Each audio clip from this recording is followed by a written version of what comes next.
Yo, this is Big Illinois 73, host of the Backyard Podcast, Wednesday nights at 7 p.m. Central Time on the Built for This network. Check us out. Hosted by yours truly, with my panel, my fam.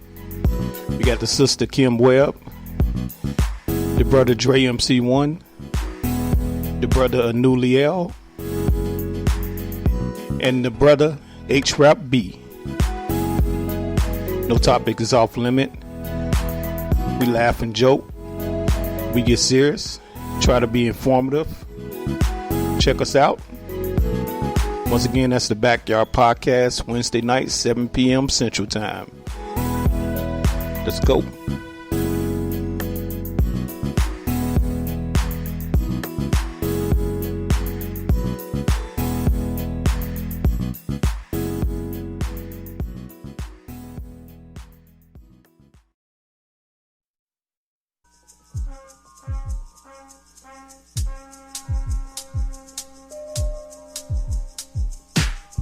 It's your boy D Greatest from South Central.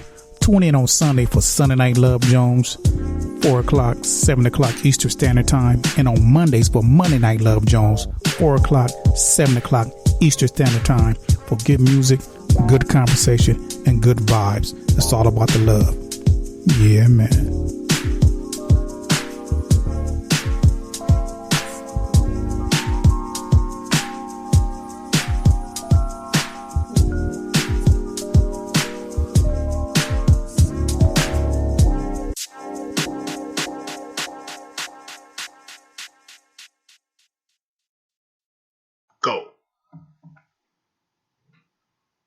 Yo, this is Afro, a.k.a. All Flows Reach Out, and you're listening to Built for This network.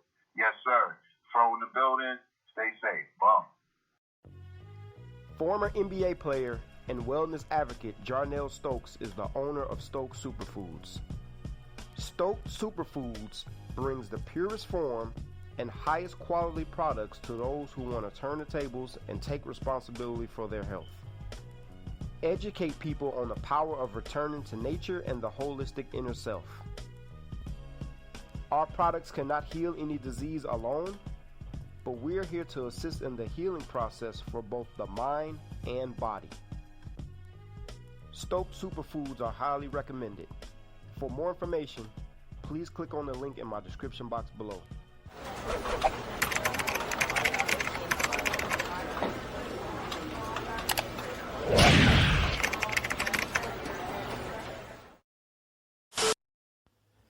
During these type of discussions, people are going to believe what they want.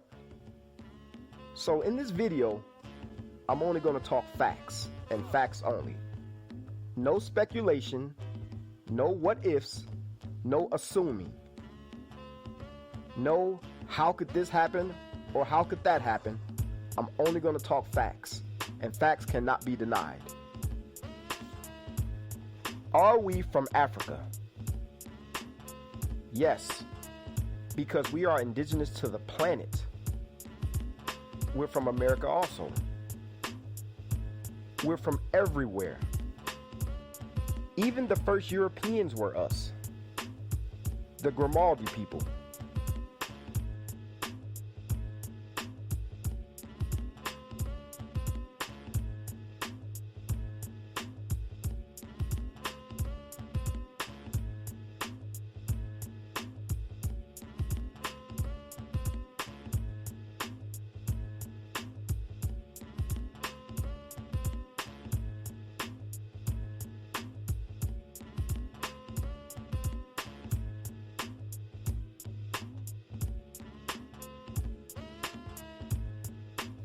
The Grimaldi people were the first Europeans around 12,000 years ago. There's Grimaldi skeletons in museums in Monaco near Monte Carlo. An overabundance of traces of their culture has been unearthed in southern and central Europe. You have some people who say none of us are from Africa. Then you have a lot of people who say all of us are from Africa. You know, many things in history are debatable.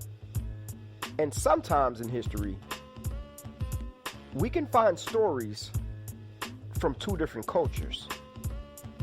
You take someone like Queen Nzinga, who I've made a video about. Queen Nzinga has a Portuguese story and an African story. So when you take both of those, it's like somewhere down the middle, there has to be the truth somewhere. So yes, some things are debatable. But what cannot be debated are facts. And I'll point out some facts to you. So to say none of us come from Africa is 100% false. You can't deny the documentation. There's plenty of people who shared their experiences. There's plenty of people who have extensive documentation. There's nowhere on earth where black people did not touch first. Now let's talk facts. We have people like Phyllis Wheatley, who was the first black person to get her book published in 1773. She wrote about her experiences. She talked about her experiences on slave ships. She spoke about how she is truly indeed from Africa. If she's not from Africa, why would she say that? Why wouldn't she just say she's from America? There's so many books from the 1700s and the 1800s of our people telling their story. Sometimes people will ask, well, where's the slave ships? How come there's no slave ships? My response is, have you researched them?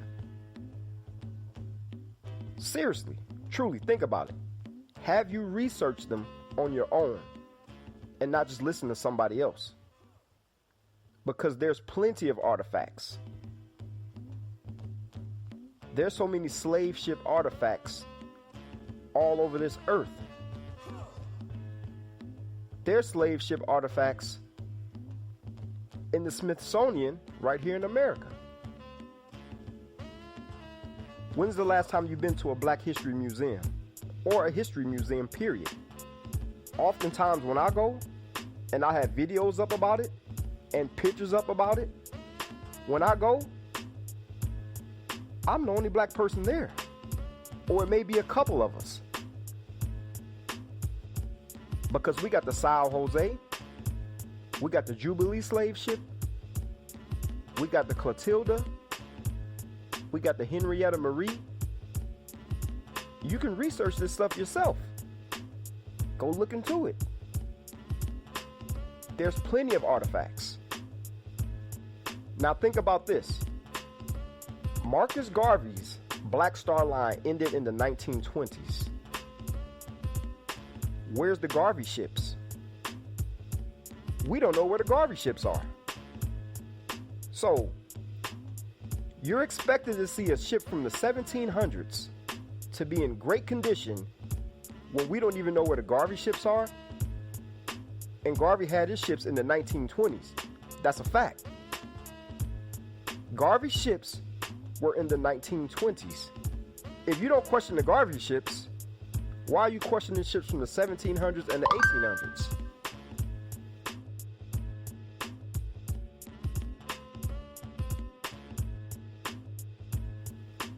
What about the Free African Society from the 1700s and the Free African Union Society from the 1700s? If they had no connection to Africa, why would they choose such a name? Many of these people, including the founder, Richard Allen,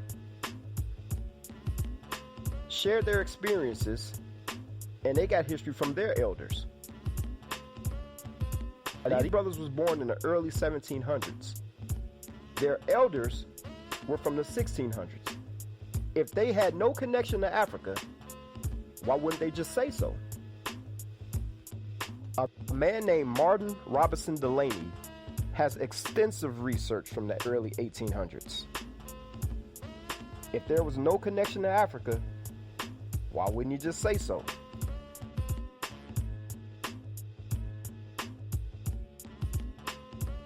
There's Sankofa symbols on coffins from the 1700s. That's an African symbol. They found coffins from the 1700s with the Sankofa symbol on them.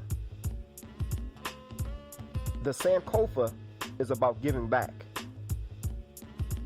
It means go back and get it. Or once you obtain a certain level of knowledge, you have to give back. Once you pass on, give back good vibrations to the ones who are still here. As I've stated, we covered every inch of this planet. The first Asian people were us. The first Asiatic man were us. There's Asians right now today who look like us, with Negroid features, melanated skin. They have our skin color and our hair texture. These brothers can grow dreads, but they have the Asian phenotype. Even their old ancient statues have our features. That's a fact. Everything I'm saying in this video is all documented. These are all facts. None of this is speculation. That's a fact. So, if we know this, if we know we were the original Europeans, we were the original Asians, we were the original everything else, you think we just skipped over Africa? We had people like Timothy Fortune who spoke about his experiences. This was the man who actually called us African Americans first, 100 years before Jesse Jackson. He also founded the National Afro-American League in 1890. You can't deny the documentation. You can't.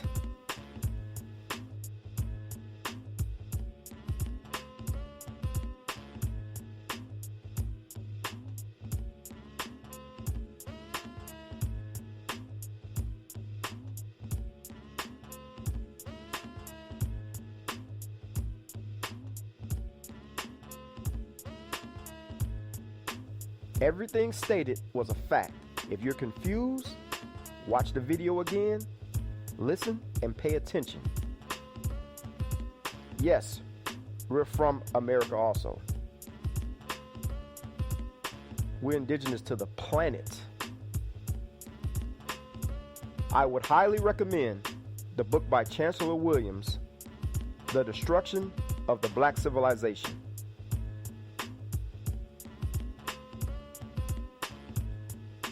I would highly recommend They Came Before Columbus by Ivan Van Sertima. Stolen Legacy by George M. James.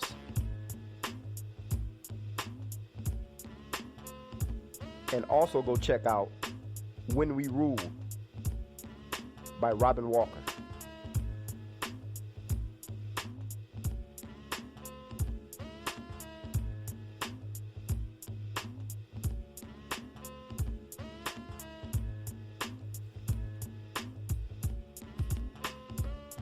Please follow the History with No Chaser Facebook and Instagram pages. Thanks for watching. Make sure you hit the thumbs up, make sure you subscribe, and let me know what you think in the comment section.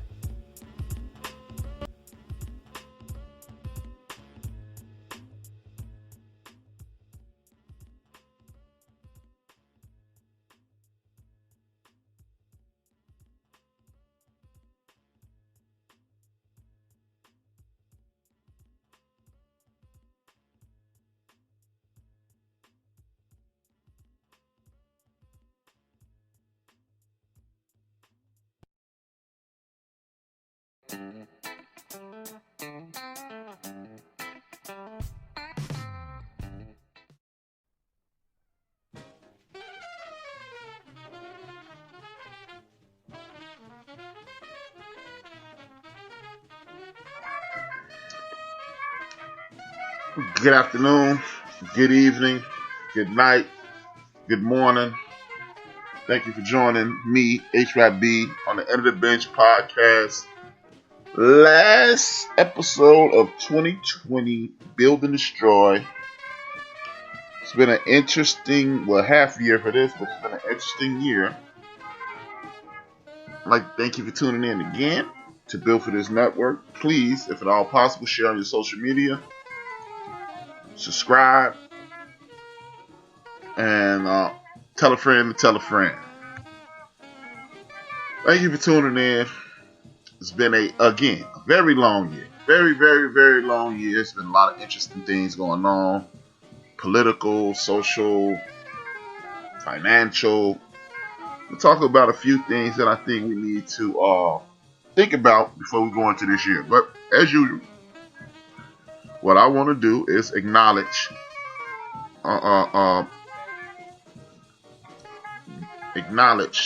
that, how I start each one of my shows. I'm sorry, I'm a little discombobulated. Okay, I want to acknowledge my family and my ancestors. Everybody connected to the Whitmore, Pollard, Turner, Cotton, Battle, Harper, Bailey, Chris, Lansdowne, Liggins, Duncan, and you already know the clan that it belongs to me directly. It's the Williams clan. We are in the building.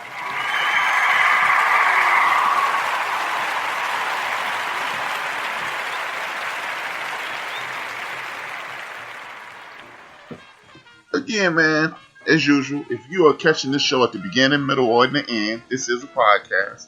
So that means you can come back to Spreaker.com, SPREAKER.com, look for Built for This Network, and you can pull up the show in its entirety. Or you can go to YouTube, Built for This Radio. You can go to Apple Podcasts, Spotify, iHeartRadio, Google Podcasts, Castbox, Deezer, or Podcast Addict.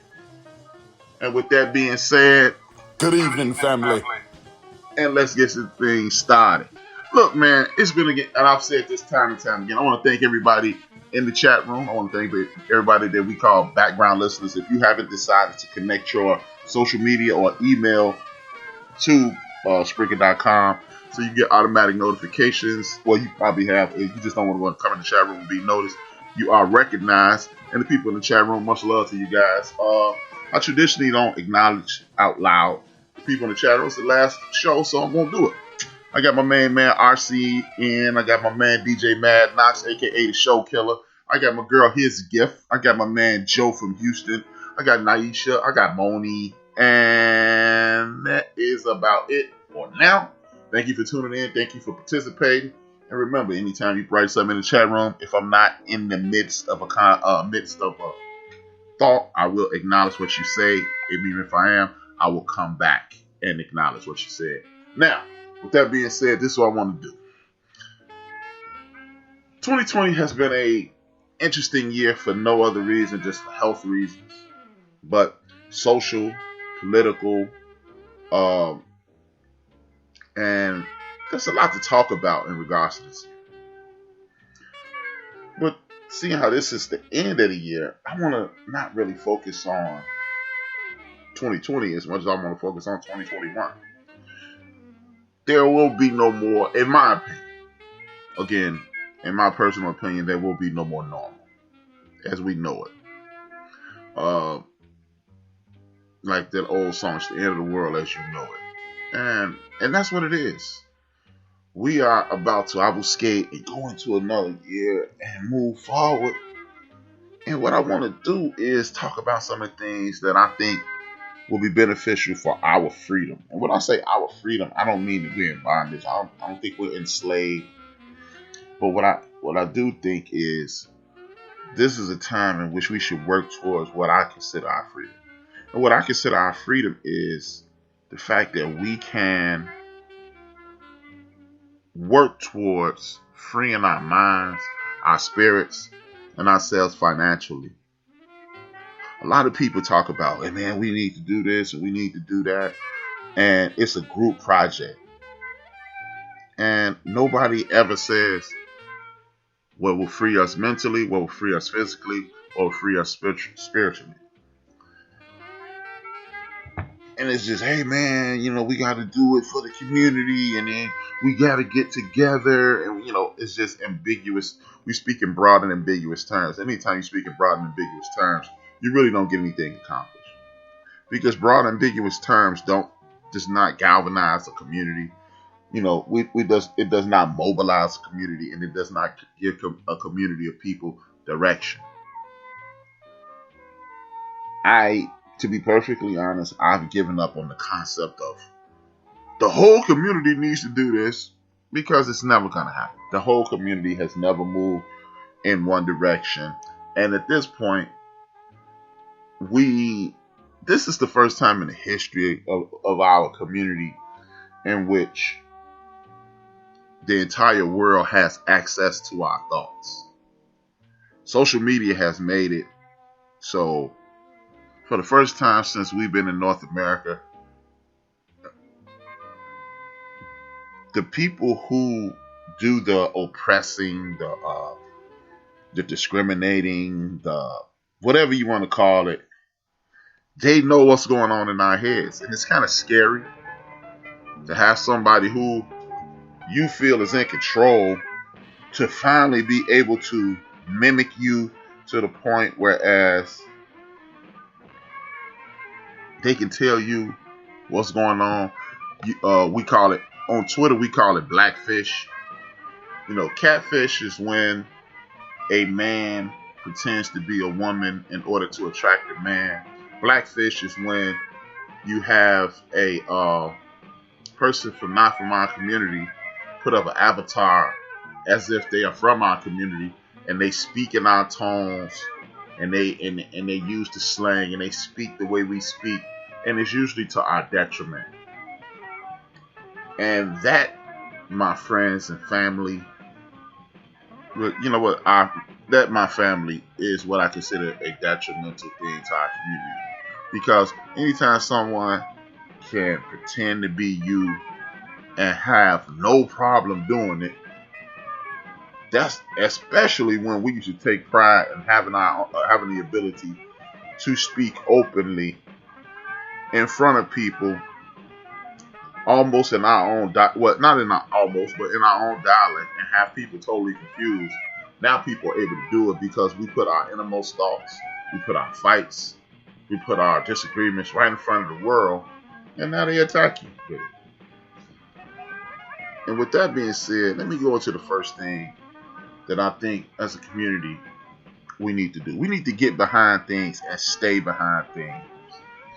I want to do away. I was talking to the homie Joe from Houston the other day, and we need to do away with the term,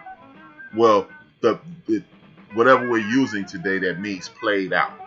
If you're too young to understand what played out means, we're no longer doing that. That's not the cool thing to do. We've moved past that. That is why I believe we struggle so much, because we are such creative people.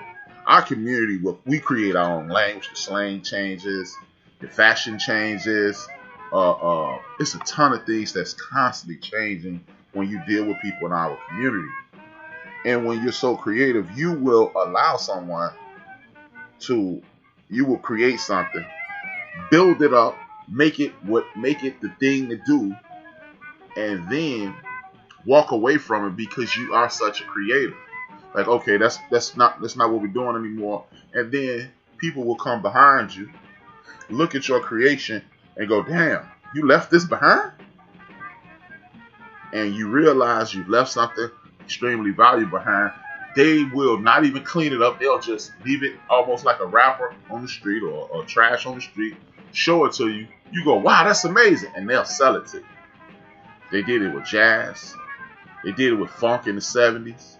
They're doing it with R&B now. And they're doing it with hip hop now. And all other kinds of music, rock and roll in the 50s. And we can go, hell, I just found out recently the damn banjo. The heart of country music is an African instrument. The banjo. Something that, when you're dealing with America, that is the last instrument in the history of American music that you would associate with black folks. The banjo. But again, we didn't take care of that portion of history. Somebody else took it, turned it into something else, and look at us. We're trying to maintain some semblance of excellence, and people are selling us back to what we're doing. Selling us back to something that we created. So the reason I bring this up is it's time to stop doing that. One thing that is almost universal from coast to coast, from border to border, is being fashionable.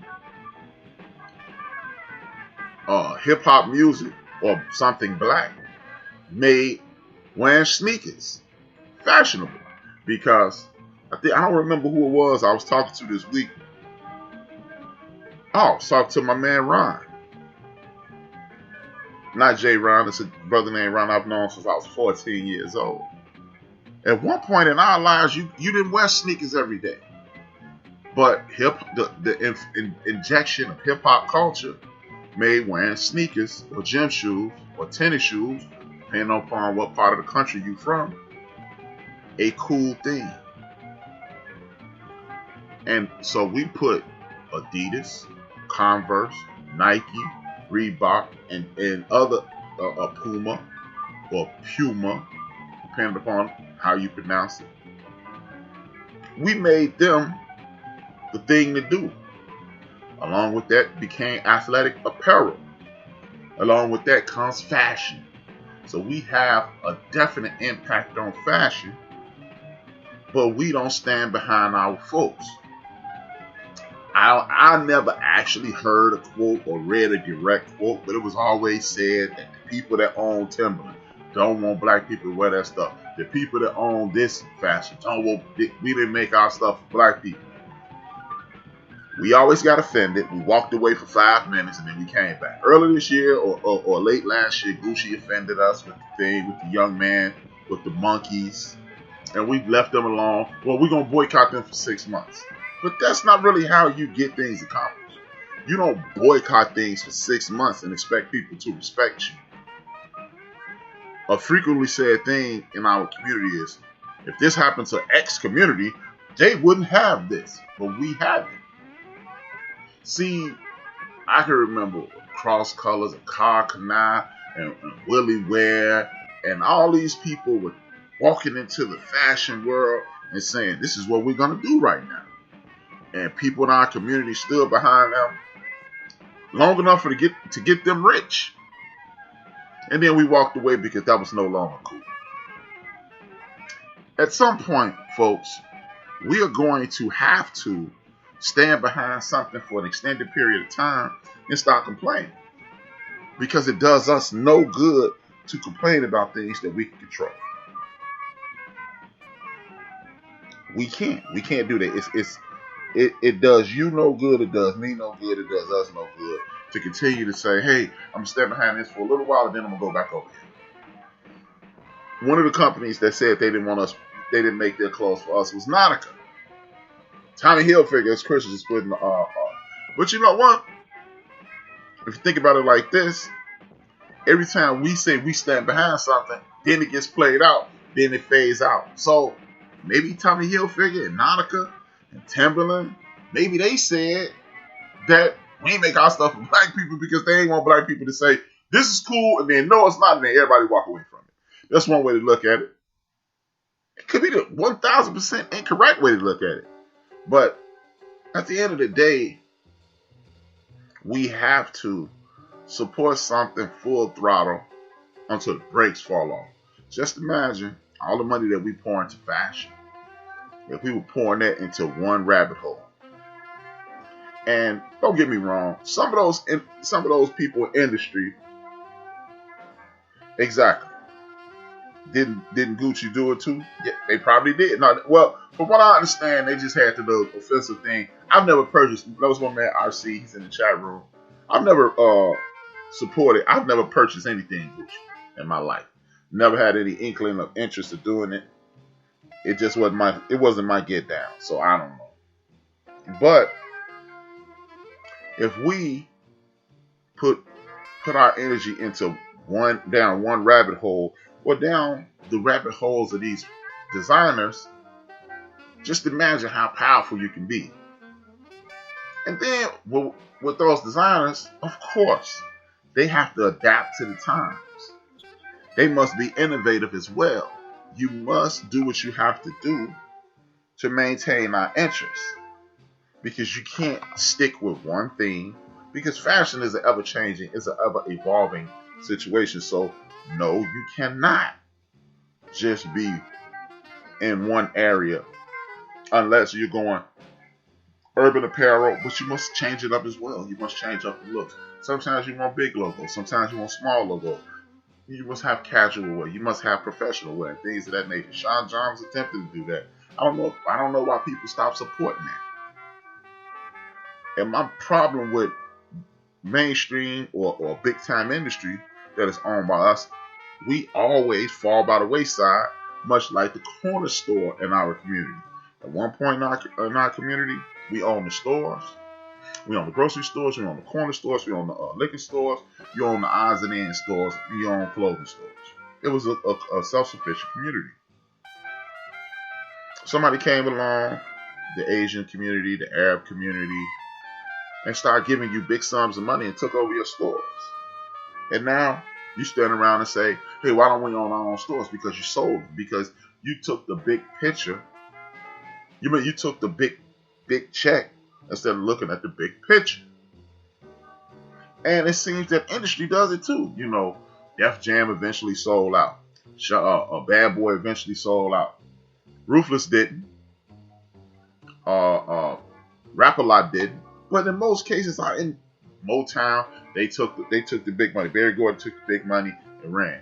At some point, don't we have to start looking at generational wealth and saying, hey, a lot of people go, hey man, their kids don't want it. But you know what? It's somebody that works in your office, somebody that was working in Def Jam office that loved Def Jam just as much as Russell did. Russell could have just clearly stepped back and put that person, Kevin Lyles, or one of those dudes in charge of Def Jam, kept it as his and moved forward. Diddy could have did the same thing. Diddy has 3, maybe 4 sons, and 2 daughters are coming up. I'm sure he could have groomed either one of them, or again, somebody at Bad Boy could have done it. Because guess what?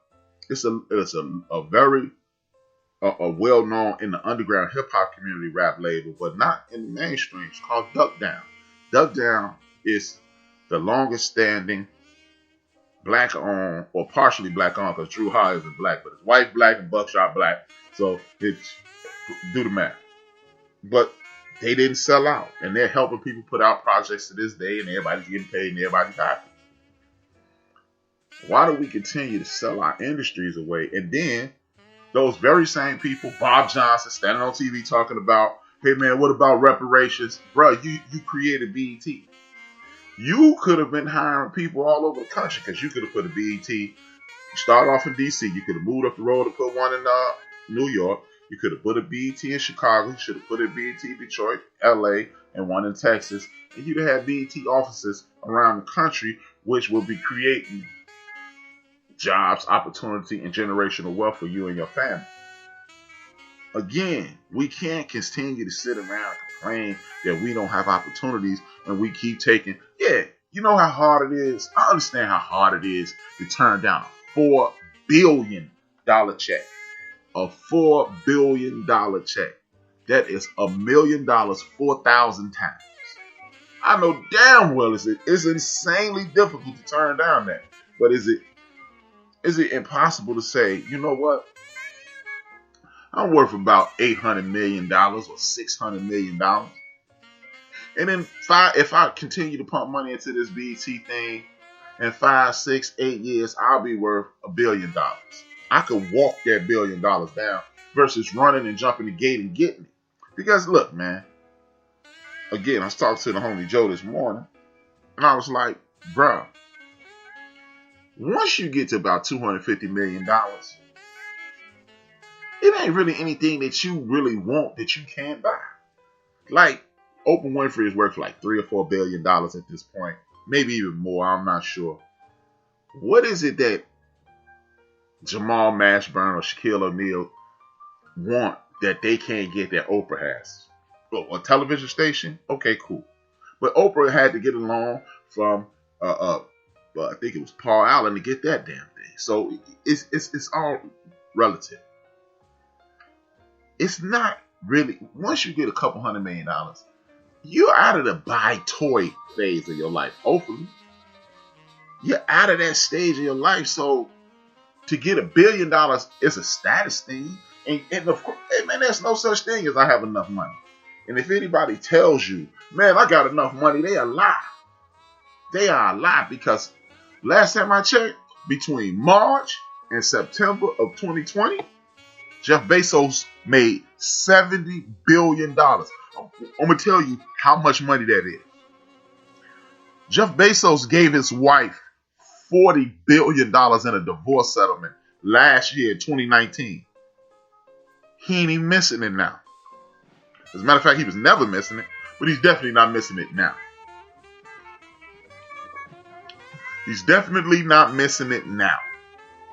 So, why in the hell do we over-index in complaining, over-index in saying what we need, over-index and everything else, but we don't over-index in what we need to be successful as a community? So, it's just a situation to whereas if we take the time out and stop complaining about what we don't have and being taken advantage of and things being stolen from us, what we can do is galvanize our communities and build up what we have, and then we won't have to complain. See, because whatever point of view you have in this world, in the United States of America, in this country, you know, a lot of people diss the people who be talking the Hotep thing and the white man holding me back, get down. I'm like 84% of that. That's me right there. I'm right here. We right here. I'm down. That's my get down. People diss them. The conspiracy theorists. I'm one of them. I'm in that too. Yep. I'm there. Then you got the people who talk about the American dream, things of that nature. I'm not in that at all. No. I'm not in that because I'm not. No. Don't count me in on no nothing like that. But guess what? If that's your get down, if I can help, please reach out to the boy at HRap_B, and me and you can talk, and I'll help you. I'll help you in the kind of way I can. But because it ain't about dissing what you're doing, it's about helping what you're doing, or whatever you know. You got religious zealots or whatever you're doing, that's your get down. But it don't make a difference what it is. If you're not happy or you're not successful in what you're doing, if you don't have a crew of people trying to work with you, it don't make a difference. Oh man, I'm not with that BS. He sound foolish. But you know what? You sound foolish dissing him for chasing his dream, and all you doing is sitting around talking about somebody else's dream. You see what I'm saying? Because you're not helping. You're not helping. All you're doing is knocking somebody get down. And we got to get rid of that. So how about we over-index in a black designer, a black network, buy something from a black woman. It's a real thing. It's a website. Buy something from a black woman. This is a sister who created a website, and everything she's selling on a website comes directly from a black woman. And if you're a dude in the background, or if you're a dude who's listening and going, what about a black man? Won't you create the damn site? We'll support your black ass. So what we have to do is get out of the backbiting thing or the finger pointing thing. Start using them other things to point at yourself and support something from your community. How about this? This is a shameless plug. How about you tell 10 people to tune in to my show next week? Monday morning, tell 10 people to tune in to No One Chief Rock of Jersey Rock. Tuesday afternoon, have 10 people tune in to DJ Mad Knox. Tuesday evening, 10 people turn in to my other show, me, Joe, and Big Illinois. Wednesday evening, have them tune in to Big Illinois. Thursday evening, have them tune in to me and D Grace. Friday, Knox and Big Illinois, and then tune in to me again. Have 10 people do that. Share it with 10 people that you know going to just tune in and say, hey man, dude sounds stupid, and then go ahead on. Then you still got D Great and the X Squad guys Microwave, D Great, so forth and so on. And other people, Mandela, y'all, GG, so the MCDE, Emma, and all those people. Because everything that in regards to listening, everything that we complain about is right here on Spreaker.com, run by black people. You got DJ Finesse, you got King Royal, you got 2Q, you got LT, you got all these people playing real good quality music. My man Dave. We don't talk about Dave, but I know Dave personally here from Chicago. You got D Gray and Big Illinois playing the slow jams. You got DJ Mad Knox killing it on the hip hop and the hip hop pop culture show. And I don't mean that in a bad way either, because he talk about everything. That's why I call it a pop culture show. But they got a hip hop bounce with him and James Earl and Chiz Roundtree. You know, you got number one Chief Rocker talking about everything under the sun. Chief Rocker calling damn football teams. Chief Rocker talking about TV shows. Whatever you want to talk about, Chief Rocker gonna talk about it. And if he don't know what you're talking about, he gonna give you his phone number. You can call in and you can talk about it. So everything that you're looking for is here. Right here on Spreaker.com, whether it's on our network or somebody else's network. The music that you claim that you don't hear, the slow jams you claim you don't hear, the commentary you claim you don't hear, nobody's catering to you but we are. So that's the end of that complaint right there. And then shows like this, I'm going to do my very best to get back. Like I used to do something entrepreneurial. I just did. Shop with a black woman. So I do that every week. I'm going to bring something to you that I think you need every week. Books, history, and anything else to be culturally empowering. So you and the people around you can be in a better place in 2021. Because 2020 is over, man. It's over. No. Now, this is the part that a lot of people may not want to hear. I'm going to talk about politics for a little while. Politically, this year has exposed the entire process here in the United States of America to be an utter joke, in my personal opinion. You may believe in it. God bless you. I hope you're right, but I think I'm right. So me thinking I'm right, I'm going to speak what I think. And if you disagree, that's cool. Discourse is fine. Conversation is fine. Now, everybody, 365 days ago today, everybody and their brother's mama was telling me, we got to get rid of Trump, get rid of Trump, get rid of Trump. And the people who don't believe in anything, they just like, man, everybody screwed up. But if you ask me, and be perfectly honest with you, I think the people who, the hoteppers and the white man gonna get you and the system is a joke people, I think they winning. Because if you still believe in this system, I'm really looking at you sideways. I'm going to respect you because you're a human being, because I have no other choice but to respect you as a human being. But I am looking at you sideways. Because this week, if no other week in the history of America since I've been living, this week's actions by the President of the United States of America, Donald J. Trump, told you that this system is a joke. This system is a joke. And it's time for us to galvanize and work around this system and do what we can to ensure that the security of our community, if nothing else. The reason I say that, your president pardoned some raw dog, buck naked, guilty criminals. I'm going to say that again. He let some criminals out of jail this week, and they were his cronies, and they were his friends, and they were people, his constituents, and things of that nature. So, this is, nobody said this. Hey, did you hear old Joe Biden? You ain't hear him say a damn thing. You ain't hear on our side, Nancy Pelosi got our back. Didn't say a damn thing. You didn't hear hardly any of these politicians coming out yelling from the top of the rafters. You didn't hear none of these people who standing outside for George. This is BS. This is BS. You didn't see that. You see it on social media. But you don't hear people on TV talking about this. Why not? Because this is from the same group of people, and again, this is damn near a history lesson. Same group of people that's still mad at O.J. Simpson for allegedly killing one woman and allegedly killing one man and getting acquitted. So at the end of the day, we can think what we know, but it's two people in the world that know who killed those people, for sure. Ron Goldman and Nicole Simpson. They are the only two people that know who killed them. We can say it looked like OJ. It's a very good chance, but we don't know. But these people who Donald Trump let out of jail, they weren't murderers, but they were guilty of the crimes they were convicted of. They're not even saying they're not guilty, and this president let their ass out. And he's trying to figure out a way to make sure his son, son-in-law, and daughter don't go to jail as well, and keeping his monkey ass out of jail at the same time.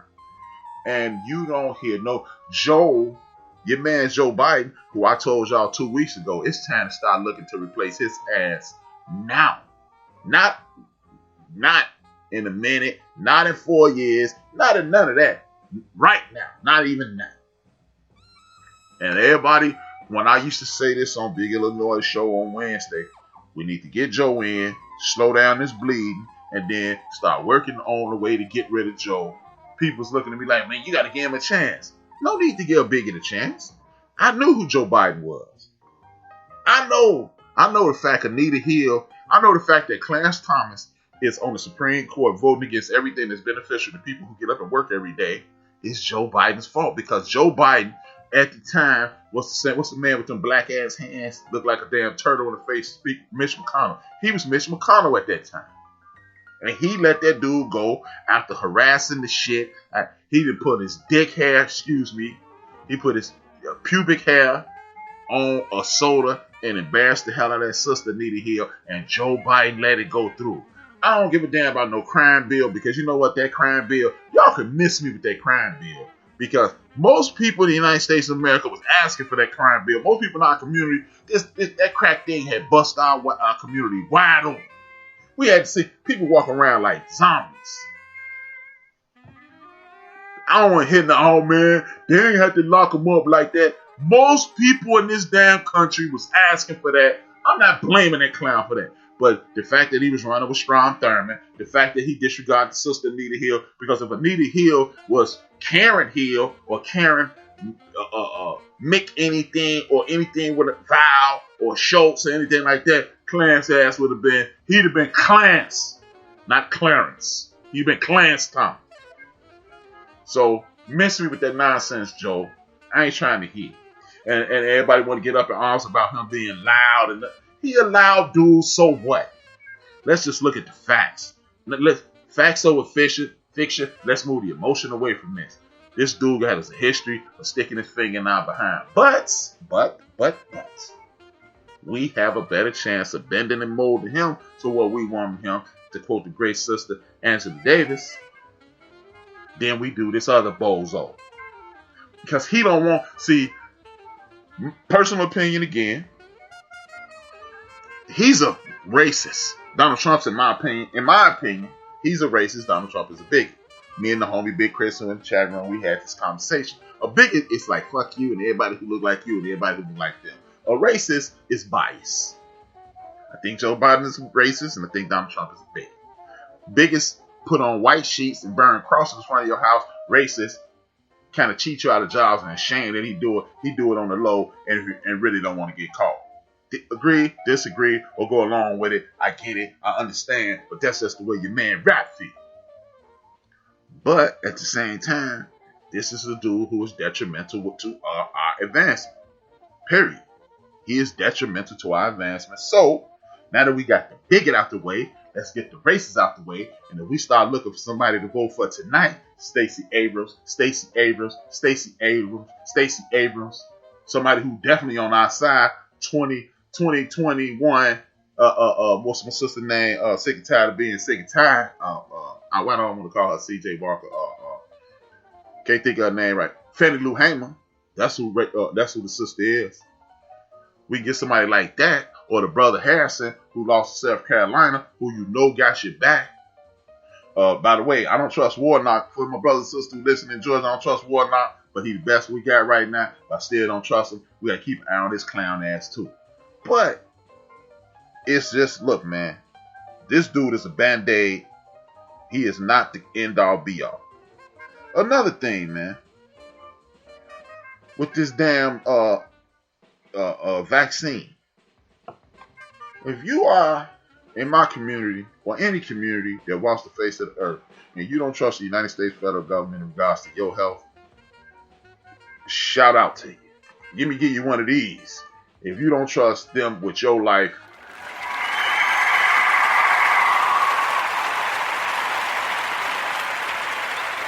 that's what you deserve. Because anybody who is willingly giving up their rights or, no, I'm going to trust them. If you trust this government with your life, you're a damn fool. I'm going to say that again. If you trust this government with your life, you're a damn fool. Now, if you're afraid and you take the vaccine, again, man, this is not the space that I created. Shout out to the sister Karen Hunter. Shout out to the brother Dr. Greg Carr. Professor Karen Hunter, Dr. Greg Carr. If you are afraid for your life, I'm creating this space so we can have conversation. That's why I created this space. I didn't create this space for judgment. If you got judgment, please log off. And when I send you the link next week, just say, hey, man, don't send me no more. And I'm cool with that. We can still laugh and joke and kick it. But at the end of the day, if you're afraid for your life because of this, you are right. You are right. Because guess what? You got one shot at life.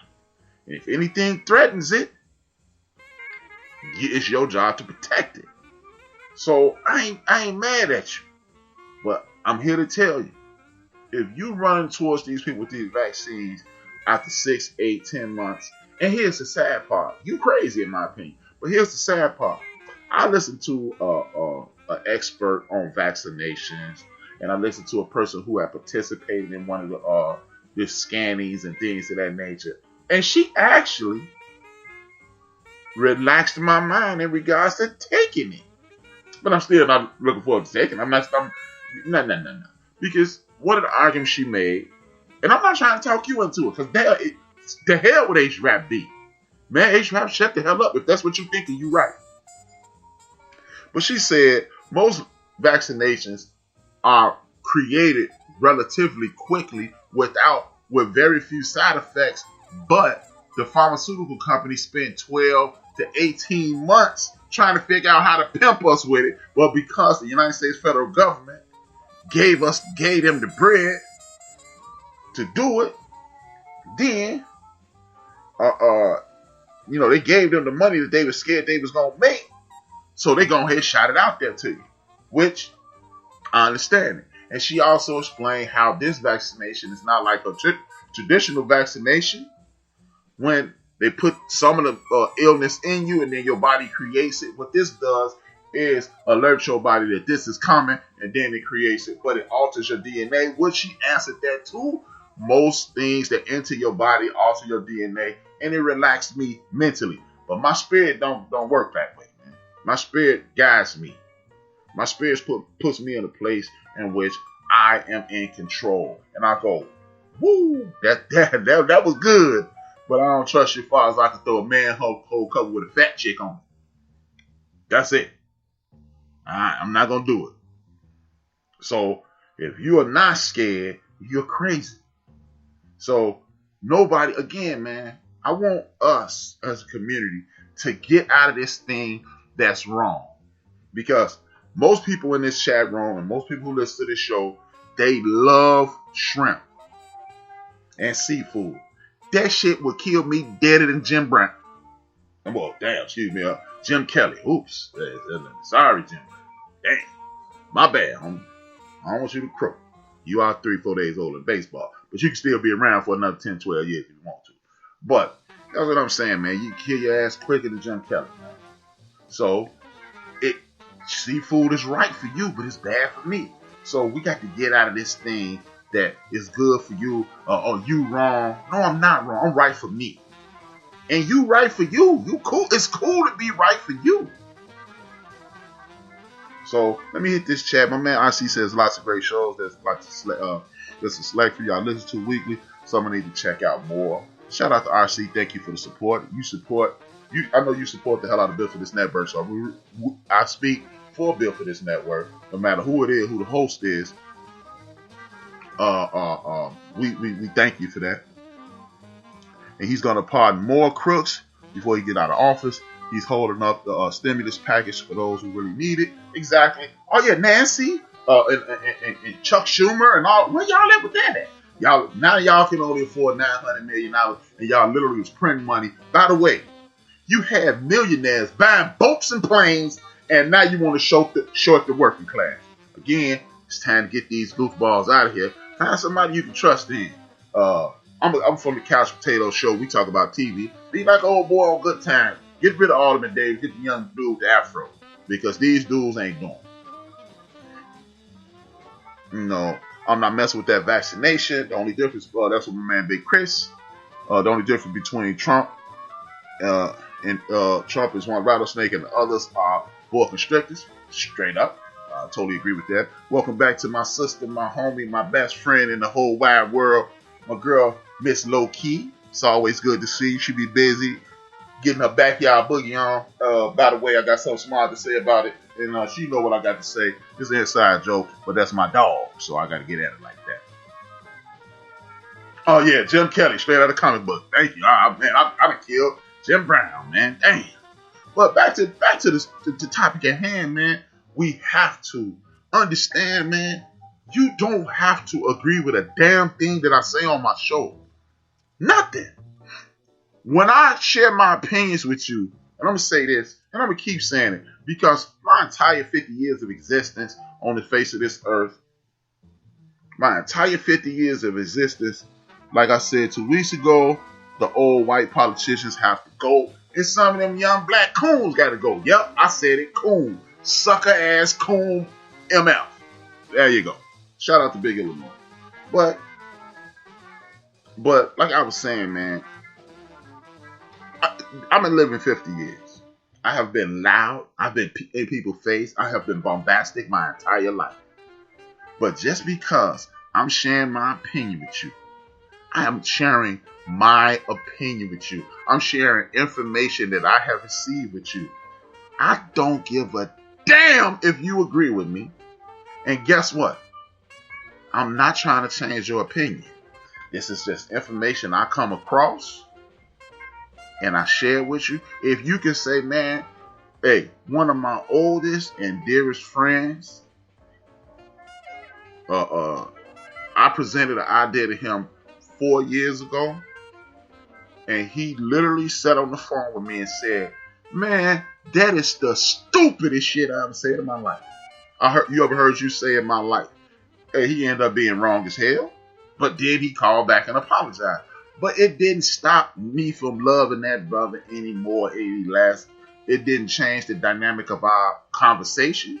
It didn't change the dynamic of our relationship. I'm not trying to change your man. I'm just presenting information to you that I feel is beneficial. I'm a shout out to Karen Hunter again. I'm a chew up the meat, spit out the bones kind of guy. Take what you get and then take what you need, spit out the rest, man. That's it. Stop thinking I'm trying to change your man. I had a friend who assumed, because last week's show started off with the dissemination of information about the history of Santa Claus and Christmas. She responded to me when I sent Happy Holidays, Merry Christmas. Just said, you the last person I thought I was going to hear from at the beginning of your show. And I was like, yeah, but what you didn't hear or didn't pay attention to was at the end of that man's message, he told you about how Santa Claus was a demon, how you going to have your kids go sit on some white man's lap, yada, yada, yada, this, that, and the third, all that stuff that was factual. But he also said at the end of it, but at the end of the day, man, celebrate how you going to celebrate. You got a free paid day off work. You're going to be getting some good food, chilling with your family. That's what's important. Because guess what? I have never in my 50 years of living heard one black person say, Happy Independence Day. We were free today. I've never, but on the 4th of July, all the brother want to do is barbecue like we was there kicking it. So it ain't really about the day. It's about what you make it. Well, we know that damn pilgrims and the Indians ain't sitting out to no damn turkey and all that. They was eating fish, but we still get down with our people. So again, it ain't about changing your mind. It's about galvanizing the community. Because if you have something positive add to the end of the bench, and somebody else has something positive add to the end of the bench, build and destroy, I'm welcoming it. We can make this a situation. This is This is a safe space for us to express our opinions and get information and hopefully improve our lives. So, and again, man, it ain't about, hey man, HRap is right, HRap is smart. But if you ask me to spell something, you be like, this motherfucker retarded. Man. But so it ain't about nobody being smart, man. Now, something else I'm tired of, man, is us over-indexing on social media, man. And man, we gonna have to start, we gonna get rid of, remember I said that's played out, that's some stuff we gonna stop saying. I want us to stop saying. Something else I want to stop saying is, that ain't my business, man. I'm gonna let him do what he got to do. No, man, we not doing that no more, man. When you see your friend, your brother, your cousin, your uncle, your aunt, or whoever it is on Facebook, my baby mama, my baby daddy ain't shit. No, man, we not doing that no more. Another thing, if you just got to share something publicly that's creative or something of that nature, share it with your friends directly. We did this superpower thing, that winter solstice thing, the shortest day of the year. It energizes people. It's the longest day of the year, the shortest day of the year in the winter, the longest day of the year in the summer, which means in South Africa, South America, it was the longest day of the year. North America, Europe, it was the shortest day of the year, winter solstice. We turned it into black superpowers. It was cool. We gonna get our superpowers, things of that nature. It was dope. I ain't gonna lie. But you know what? We was on Instagram. We was on Twitter. We was on Facebook making Bezos. Not Jeff Bezos. What's the boy name? Whatever his name is. Making that clown way more money. And we over-index on these things. What we should have been doing is More Us was a platform created by one Tariq Nasheed out there in LA, and he created a black Facebook. We got to start over-indexing on that, because if that boy Mark Zuckerberg, can drop out of college and become a billionaire, making money hand over fist because of us, we drive the social media space. So we need to get in tune with some black stuff.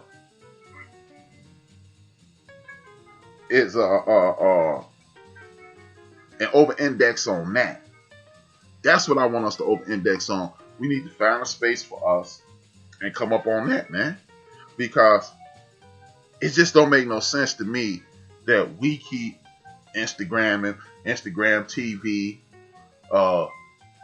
Twitter Live, Facebook Live, and then Bezos is selling I keep saying Jeff Bezos, Zuckerberg, and these other dudes on Twitter. And I enjoy the hell out of Twitter. Don't get me wrong, man. I got over 70,000. I might even have 80,000 tweets. As a matter of fact, I got a Twitter account for my show and my personal use. I got over 70,000 tweets on one, and I got over 5,000 tweets on the other. So we talking about 80,000 tweets. So obviously I enjoy the platform.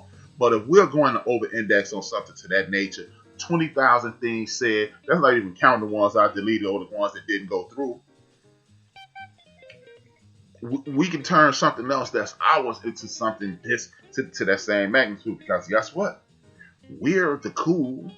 We're the trendsetters. Everybody told us hip-hop ain't, look at the way you dress. Well, this hip-hop. Nobody's ever going to dress like that. Even the brother Bill Cosby, man. I remember being mad at Bill Cosby years before he ever went to jail. He was like, I use Ebonics, but, and I quote, to change the language, the English language comes with tanks and guns. And what he meant is you need some force and power behind trying to change the language. But guess what? Turn on a sports network and watch you hear somebody say he went ham. Last time I checked, ham mean hard than a motherfucker. Hard as a motherfucker. You think that's us? You got hip hop beats playing in the back. You got hip hop. You got that embarrassing ass brother with the Papa. I got Papa. I be singing it because if you hear something enough, it'll just be stuck in your head. But these are the things. TikTok is because we making dances. How you gonna make a dance, put it on a free platform, somebody else grab it, capitalize on it, and you mad? Guess what? You should have put that on your own personal YouTube page, whereas you're monetizing it.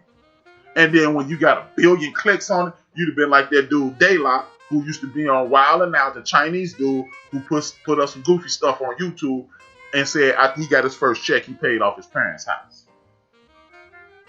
See, we over-index it and not over-maximize it on its price. That's why, hey man, I love to do the Instagram live with the homies and yak and blah, blah, blah. But I'm sorry, man. I'm not doing it no more, man. I'm not doing it anymore. I got my own fucking network. And if I want to do something live, I'm going to do it live with me. And the homie who ain't here, I was talking to D-Grade and I was telling him that it's not a shot at my brother because me and that dude 100. We 10,000. We not even 100. We 10 billion. But I didn't want that. Me and him had the conversation. He was thinking about doing it. And if he do it, I'm going to watch the support because he the homie. But I just don't want him to do it because he got a nice following and he can maximize his abilities because he owns his own platform, man. So don't get nobody else no more money. That's the problem. We keep sharing our goodness with the world for the free and then complain. No, we should no longer do that. Again, you're not wrong if you do, and you're not right if you don't. It's choice. I'm gonna support the brother because he a dope brother. But I just don't want him to get pimped out because the brother is passionate. The brother plays good music. He has good conversation. He's a good person. So I don't want him to waste that goodness for the free. And I've told him this. I'm not saying nothing that's new to y'all, but D-Ray heard me. I said it to him. But back to Bill, like I said, man, we have created so much in this country that we haven't got credit for. Enough of that.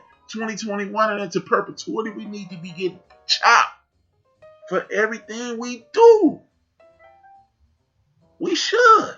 Because just because you can paint a different Picasso every day of the week, does not mean you should and let it go down. Oh man, don't worry about it. I can do that again. No, sir. No way, no how should you be doing that, man. You shouldn't be doing that. Cancel culture. We finna stop that. We need to stop that too. We have been canceled for 400 years. Cancel culture been in the black community for 400 years. Next year will be the 100-year anniversary of the cancellation of Black Wall Street. All you have to do is Google. This ain't even gonna be hard, ladies and gentlemen, haters and bitter friends. Google wherever the biggest interstate in your city is, and ask Google what was there, and ask when that interstate was there, and ask when was it built, and then what was there before that. And I guarantee you, it was a thriving black community. For those in Chicago, the Dan Ryan broke up Bronzeville. We the only bronze people in Chicago, just in case y'all don't know. I've never been to LA, but the 405 freeway, there's some East Side Crips and some West Side Crips. Guess why? Because they put that damn freeway in the middle of the black community. If you're from Miami, Libertyville, it is 95 South. Goes through the black community.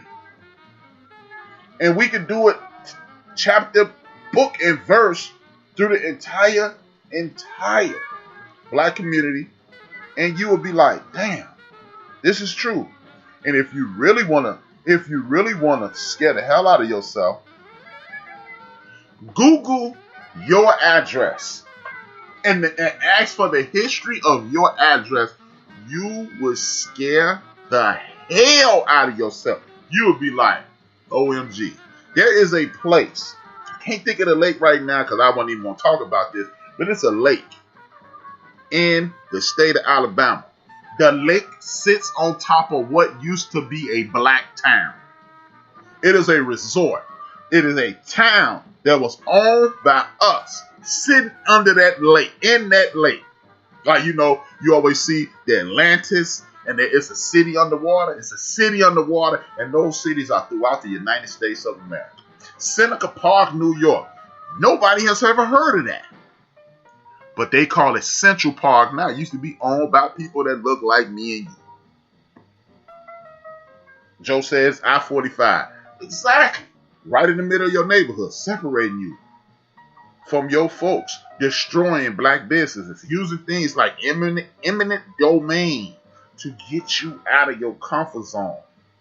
And then when they do that enough times, you subconsciously don't want to get screwed again, so you don't rebuild. But guess what? This is why you get rid of these, as Big Illinois put it. Excuse me, Big Riverdale. No, I'm serious. Big Illinois, as he put it. So you gotta get these old racist dudes out. You get somebody on your team, so when they start voting, oh yeah, we gonna put this baseball stadium here. No, the hell you not. But you can't do it mad because Patah is a member of the NOI. Mad because D Great is a Sunni Muslim. Mad because Deacon Dale is representing his country, which is the Gaza Strip.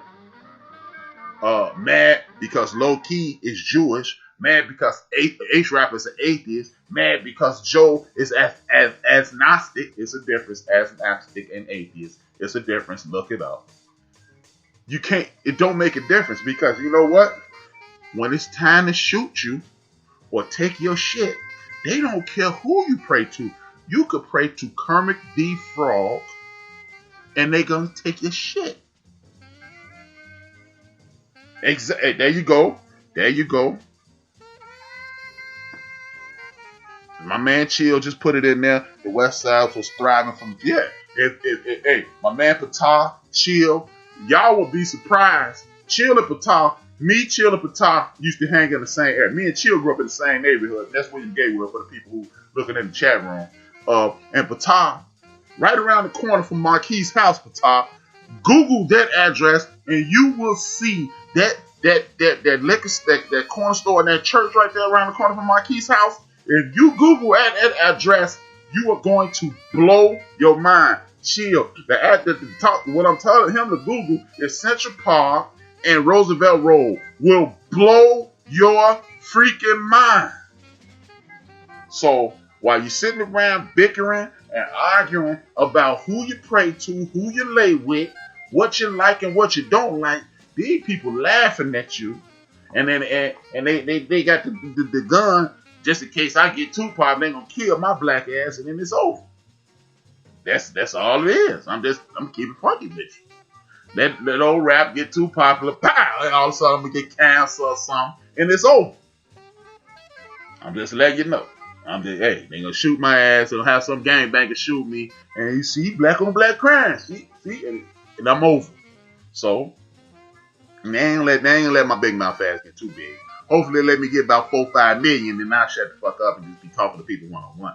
But anyway, I keep just in case y'all listen, I do the sports show too, so don't shoot me too fast. But anyway, man, seriously, we have to allow each other to express each other's opinion without fighting. My man Big Chris, who was in the chat room, he's a funketeer. I'm a hip hop junkie. We talk about music all the time. Me and Patah, I'm non-denomination. I just believe in it's a higher power. My man Patah, if for those who don't know, y'all should really look up Patah Hotel. He's one of the teachers of ancient Kemet. He's a dope brother. Y'all need to look that dude up. And Patah be dropping signs. That's why he picked that name.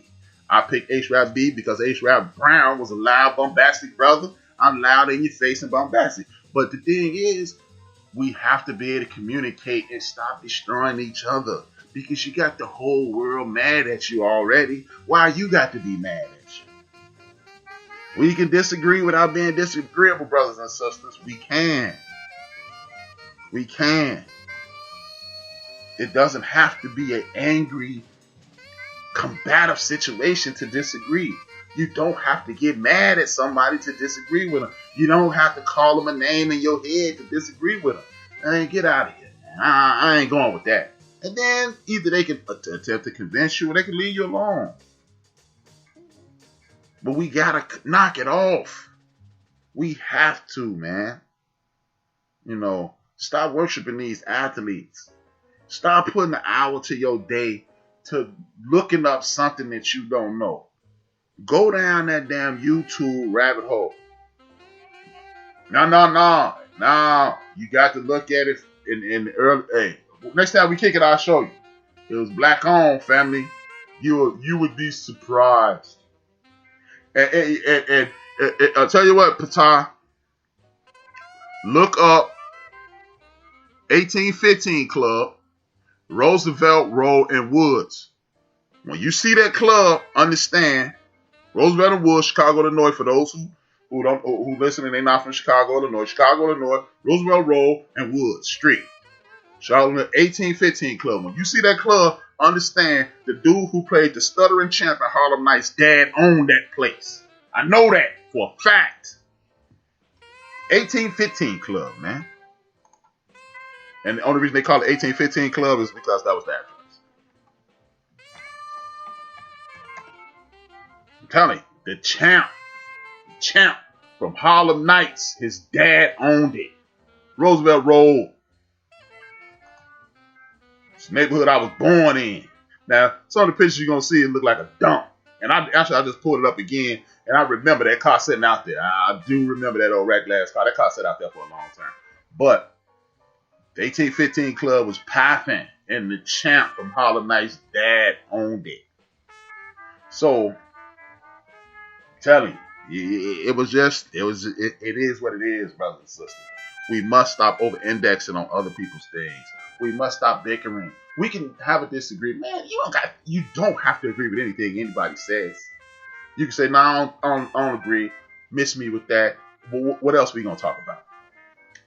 But we got to stop over-indexing. We have to get our health and our mental together. That's the last thing I'll talk about. People, I need you. I'm begging everybody who will ever listen to this. Start off like this. One day, every day. I want you to start off with just 60 seconds. Think about one thing for 60 seconds. If you think about something else, start the 60-second thing off until you get to an hour. That's how you start meditating. Brothers and sisters, these are stressful times. You might be struggling with money. You might be struggling with finance. You might be struggling with relationships. You might be struggling with a lot of things. 1 minute a day. And when you get that minute, add another minute. When you get another minute, add another minute. Until you can just sit there and focus on one thing for 1 hour. Until you can just focus on one thing for 1 hour. Old dude was Richard Pryor's best friend. Yeah, man. Yes, sir. I'm telling y'all. If you look at some of the pictures, that was around the corner from where my pops and my moms grew up. I know the area very well. You would be shocked beyond belief if you walk down that Roosevelt Road. You would be like, God, good Lord, because it's amazing. But I need y'all to meditate a little more, man. I need something else. I need us to do. I need folks to start eating more vegetables. Shout out to Shell. Drinking more water. That's how we gonna get through this pandemic, man. Me, the homie Ron, and the homie Joe was talking today.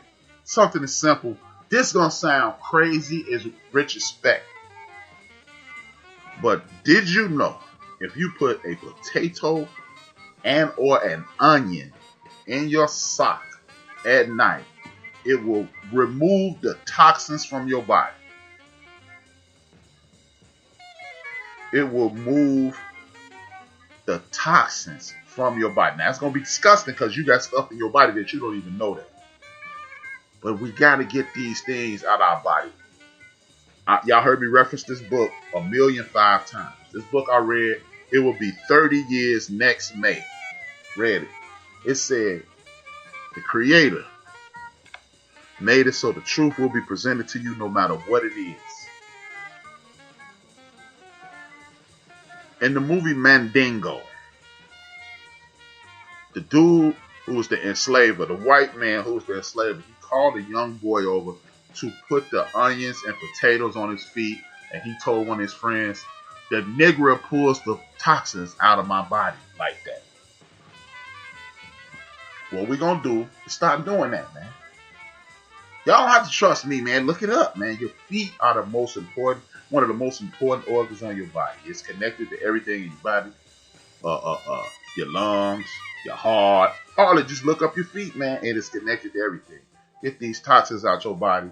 If you got ailments and things of that nature, please try this. Just try it for 3 or 4 days, and you will see the type of vile, disgusting things that will come through your feet with this simple process. Onions are super cheap.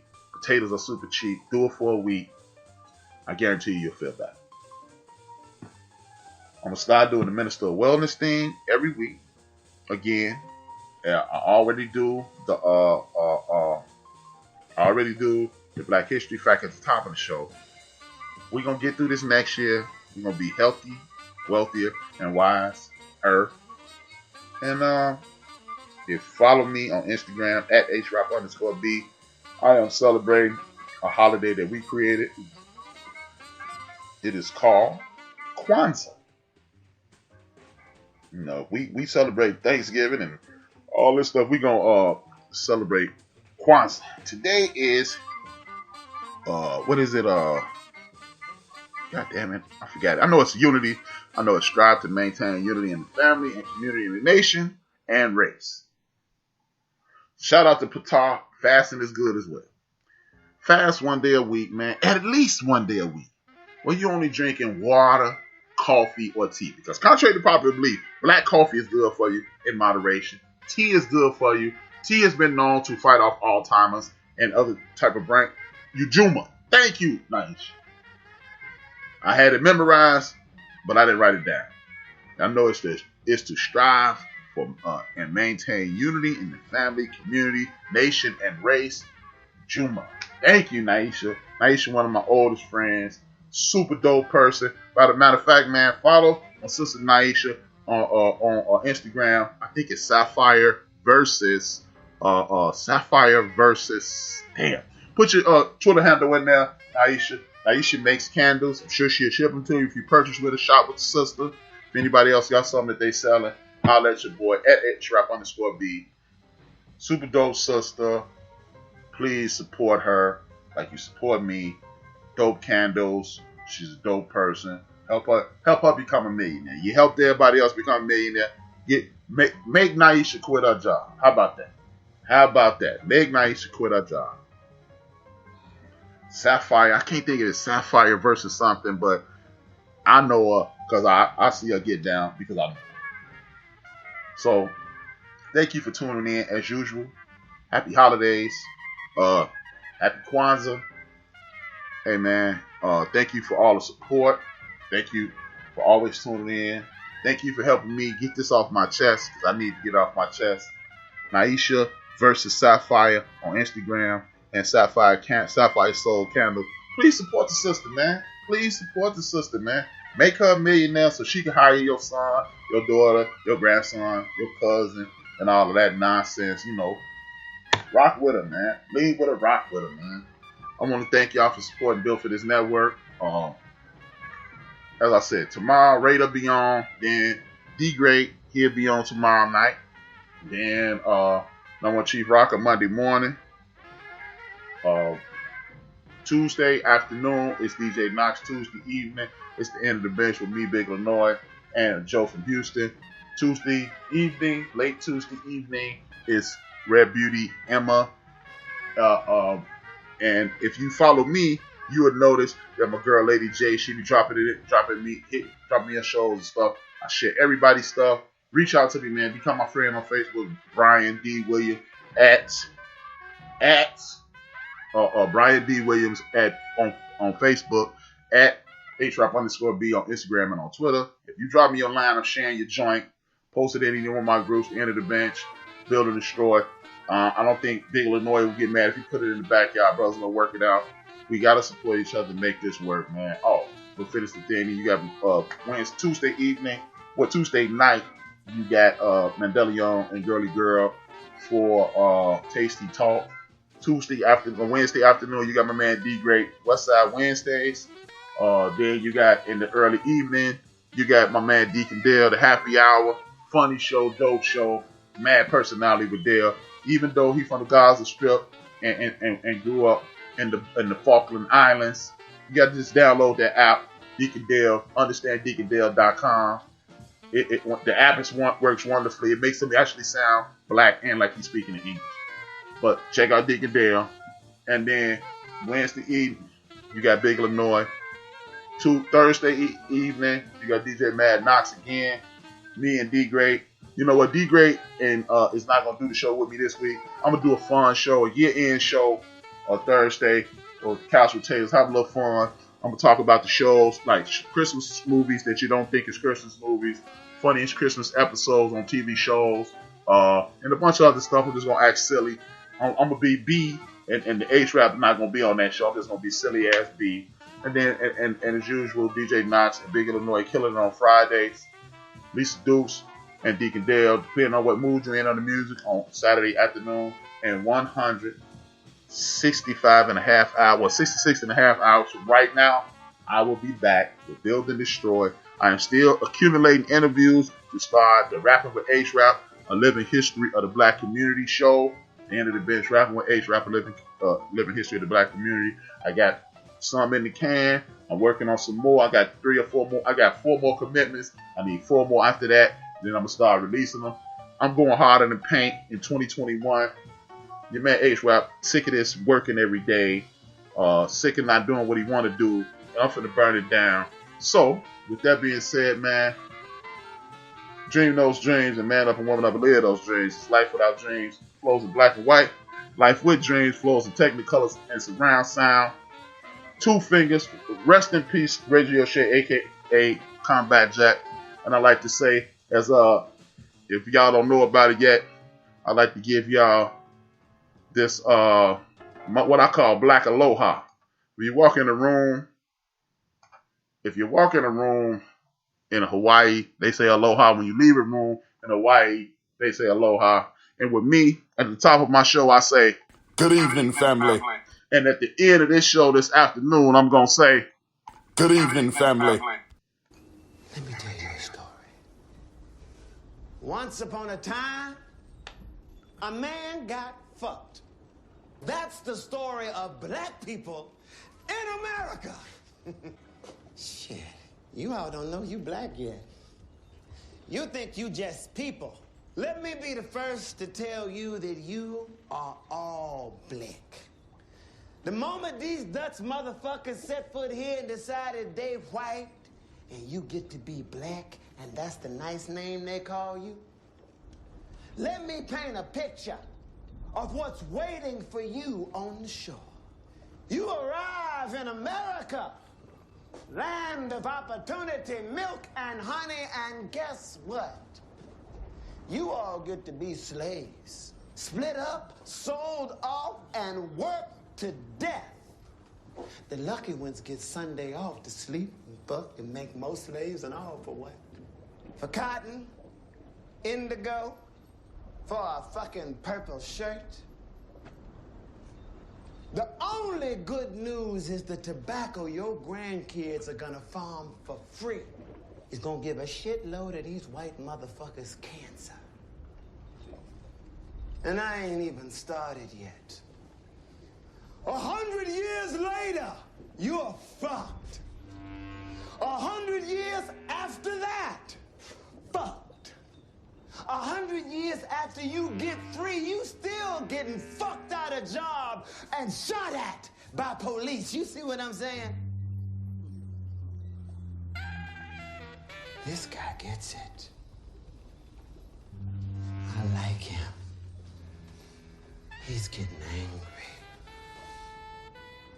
Angry is good. Angry gets shit done. We are built for this network, for the strong, not the weak.